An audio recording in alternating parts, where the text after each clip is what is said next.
asked me to become the chairman, the customs commissioner. I had other offers, you know, and I got a speech like that one. When I was walking back to the car, there's a bartender like you. All those bigger offers were just flying away because there's no way you can turn down that kind of persuasion. They've always suffered from certain weaknesses, and that weakness really is called Jamaica. Yeah. I don't know why I was born in this country. I know there's a reason that I was born here. I could have been born anywhere in the world. But that's how the universe is. But I was born in Jamaica, and I believe that there's a reason you're born where you're born. And I was born here, so I remember the 1980 elections. It was really tough. All the while as a child, I had difficulty coming on my nights. And because I was studying hard at school, you can count your ears for the bit. Around 10 o'clock at night time, I just reached home, and I remember one night walking home at about his age, 10 o'clock, you know, and I said, my mother really sure. I said to my mother, what are you doing out here? She said, I'm looking for you. I come home every night. But that's always that child out on the road. Huh? So when I told my parents I was going to join the army, my father actually believed I was joining the army to go and goof off. Because he was such a tough boss. And he felt the army in 1980 was a place to go and loaf.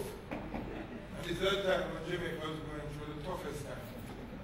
And most of my friends thought that's crazy because I'm the young son of a businessman. We're uptown people. Why you want to go join the army in such a violent time? But I seized from then with this feeling that you must put in your heart. You can't just go through life on somebody else's effort. So I couldn't see my country being torn apart and just sit down in my parents' uptown house and hope that it works out in the end. And my parents were against it. I'm an only son like him. And they're afraid for him. I never understood that till I had a son and children. My father even went down to camp to tell them that I have forbidden him from joining. And the first time I did that, I joined anyway. Because I'm a man. I was 19 years old. It was a tough time. I was put in charge of men who couldn't be my father. And we got through those elections. That was the first election I had, where I was a soldier, standing in front of a police station. And so I did my service. And after a certain time went away, I went to school. Because I started to see all my friends going back with the degrees. And I realized it's time to get an education. So I went overseas. I had a green card from then, you know. So I wasn't struggling, like, you know, that was something my parents made sure I had. I went away to university. By then I was really focused. I wanted to get, if I go to university 1 year and come back home, I would have done it. But it didn't work so. And now I'm Sharon. She was at the same university. She was in graduate school by then. She was like at a master's by the time she was about 22. Alright, yes, at 26, I struggled through the first school. I remember one night, I had a accounting project to do. Entire term of the project, the night before eternity, I decided I'm going to start this project. And Sharon said, you just have to start the project. I said, you know what it can be. And we decided we want a computer then. And we lock up ourselves in the university at night and we wait till the cleaning people go by. And we lock the door and we're quiet inside because we need to borrow the computer. And she stayed inside there with me. And we did the entire project till 5 o'clock that morning. You remember that course? I remember it well. And she said to me, the last time this man do this. Alright? But you know, girls seem to listen with that school and focused. And she got me through that course. And we went down, we got married. Every year I go in home, you know. But then they get married, say, have a good time.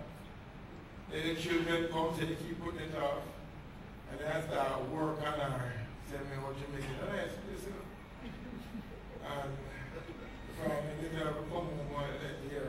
And I go to my aunt's house house and I tell her, I hire even an extra helper and a driver. And I tell her, I said, everybody in Jamaica live in. I said, this place is a paradise. I don't want even a fly pitch for that. Because I want my work a show. And I said, but you know, we can get used to this. And I said, yes, man, we can get used to this. But you know, Sharon have courage and Sharon have mettle. When I came back home to Jamaica, I was still working in the film industry in the United States. And I couldn't come home yet. And then I just came home, I bought a car, rent a house, and I map up Jamaica and say, anywhere we say town, we go down there. And not town, I only go hamlets. Right? Look for the place that we need heights. Right? And I just had to jump back on the plane the same day and go back to New York and finish working. But we have a strong work ethic. Most of our dates when we met each other, going to work at the same firm, was her leaving home, picking me up and dropping me home. That was it. Because I was leaving work at 2 o'clock in the morning. Alright?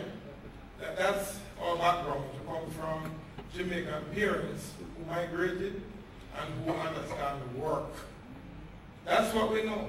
Or, you know, I found someone who grew up in America, never ever been to Jamaica, but was raised exactly the same way I was raised. Work, contribution.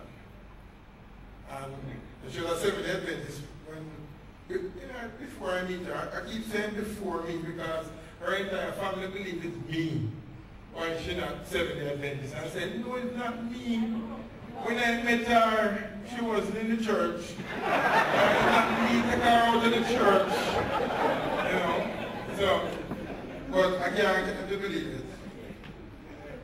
Anyway, we decided to come home and I brought my parents back with me because I couldn't ever want to leave them in America. You know, I'm my oldest son, like my son. And my mother, of course, very close to me. My father wasn't doing so well at the time, and he passed away about 3 months after I became director of elections. So he never knew my son. But it was the man who raised me and made me the man I am today. And he was a strong man, worked hard, and tremendous courage. I remember we had a bakery in West Central, St. Andrew, the same constituency of the Prime Minister. I remember